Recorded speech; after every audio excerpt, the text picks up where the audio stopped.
Bonjour à tous et bienvenue dans l'épisode 11 du roman Tu n'aurais pas dû revenir. Aujourd'hui, on découvre deux figures clés de l'histoire, les Gavalda. Ils forment un couple haut en couleur. Ça, c'est le moins qu'on puisse dire. Bonjour Alice, bonjour à tous. Ah, les Gavalda, ils sont en toile de fond depuis un bon moment. On va enfin faire leur connaissance. Tu as l'air impatient de les connaître, mais Paul, lui, est dans un état d'esprit bien différent. La perspective de quitter l'orphelinat pour aller habiter au mas de l'Espéchou est loin de le réjouir, figure-toi. D'abord, parce qu'il préférerait rester avec Martin, bien entendu. C'est sûr, l'idée de quitter Martin doit être assez angoissante pour lui. Ça peut se comprendre. Après tout, c'est lui qui l'a aidé à se reconstruire. Leur relation est si forte qu'on pourrait presque la comparer à celle d'un père et de son fils. D'ailleurs, ce n'est pas pour rien que Martin, lui aussi, angoisse à l'idée de voir Paul quitter Sainte-Anne. Et ça ne l'aide pas à voir les Gavalda sous un jour favorable. Remarque, de leur côté, Viviane et son mari ne sont pas non plus à la fête. Pour eux aussi, ce bouleversement est quelque peu effrayant. Leur vie est parfaitement réglée et ils sont totalement hermétiques à l'idée de changer leurs habitudes. On comprend pourquoi c'est si difficile pour Constance Morel de garder le contact et de poursuivre les négociations. Elle est responsable des services sociaux, alors elle sait comment gérer une situation difficile, heureusement. Mais c'est vrai que la confrontation avec Viviane est sans doute un cas à part dans les annales de son service. Oui, et ce n'est pas pour rien qu'elle a parfois envie de tout laisser tomber. Mais heureusement, elle pense à Paul. Rester à l'orphelinat ad vitam aeternam n'est pas ce qu'on peut lui souhaiter de mieux. Alors, elle continue, coûte que coûte. Et puis, il faut dire que le directeur de Sainte-Anne insiste lourdement pour que les liens familiaux soient privilégiés. Et Viviane est la seule parente de Paul, apparemment. Enfin, si on accepte le Canada, mais on en a déjà parlé. Ah oui, on en a déjà parlé, donc on ne va pas y revenir. Mais du coup, les Gavalda représentent une chance unique pour Paul, sa seule famille. Famille, tu dis ? C'est peut-être un peu flatteur en ce qui les concerne. Bon, toujours est-il que Constance marche sur des œufs, et Viviane lui en fait voir de toutes les couleurs. On ne peut pas lui en vouloir d'être méfiante, remarque. La vie non plus n'a pas été simple pour elle. Elle a appris à ses dépens qu'il valait mieux se méfier et de tout le monde. Et puis, elle n'a jamais entendu parler de Paul jusque-là. Alors, elle l'a un peu mauvaise que tout à coup, on se mette à la solliciter pour le prendre en charge. Ah ? Tu crois qu'elle a le sentiment qu'on lui force la main ? Carrément. D'ailleurs, elle le fait savoir sans détour. Vous feriez mieux de joindre la famille au Canada. C'est eux que ça regarde, s'insurgea Viviane. Moi, je suis qu'une cousine au 3e degré de Rachel. C'est un peu facile de me dire maintenant que nous sommes parents et que j'ai des obligations envers ce minot. J'avais même jamais entendu parler de lui, ni de sa mère avant cette malheureuse affaire. Personne ne s'était jamais soucié de moi jusque-là et tout à coup, vous me dites qu'il va venir habiter ici. Je n'ai rien dit de tel, Madame Gavalda, rectifia Constance. Je vous explique seulement la situation de Paul. Après tout, il est de votre famille. Vous devez bien ressentir un peu de compassion, non ? Oh, tout de suite les grands mots. Bonne mère, hein, pas de ça avec moi. J'en aurais bien eu besoin, moi aussi, d'un peu de compassion quand j'étais pitchoune. Oui, ça confirme ce que tu disais.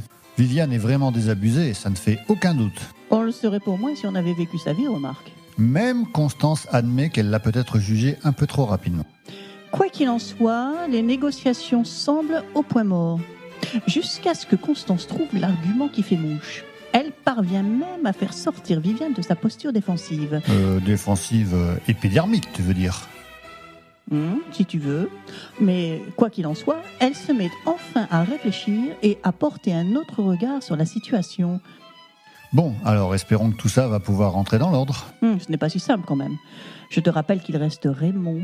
Et celui-là, pour le convaincre, ça va être une autre paire de manches, tu peux me croire. C'est sûr que Viviane à côté, c'était un jeu d'enfant, sans vouloir faire de mauvais jeu de mots. Ah là là, c'est compliqué cette histoire. Mais sur ce coup-là, Constance va quand même bénéficier d'une aide inattendue. Ah bon ? Et qui donc ? Tu ne devines pas ? Viviane. Aussi surprenant que ça puisse paraître. C'est une femme de caractère et puisqu'elle a fini par accepter la tutelle, elle est bien décidée à rallier son mari à sa cause. Mais elle connaît Raymond. Elle sait qu'il vaut mieux que ce soit elle qui lui parle, tu penses ? Ouf, un poids en moins pour Constance. Viviane, en tout cas, ne ménage pas sa peine. Elle sait que son mari est obtus et qu'il va falloir la jouer serrée. Mais comme tu l'as dit, elle connaît suffisamment Raymond pour savoir de quelle manière il faut lui présenter les choses. Bon, en tout cas, c'est bien beau tout ça, mais moi je suis comme Martin. Je me pose quand même beaucoup de questions sur les Gavalda. C'est pour ça qu'il demande à les rencontrer, remarque. Sage décision. Ça lui permettra de clarifier les choses. Il se rend au mas accompagné d'une collègue, Sylvie Eyo. Il sait qu'il peut faire confiance à son jugement. Dans tous les cas, c'est sûr qu'elle aura un avis plus objectif que le sien. Ah, ça c'est sûr. Sylvie profite du trajet en voiture pour le rassurer. Nous avons mené une enquête en bonne et due forme sur Viviane et son mari. Nous n'avons pas le moindre doute quant à leur moralité, sinon nous n'envisagerions pas de leur confier Paul.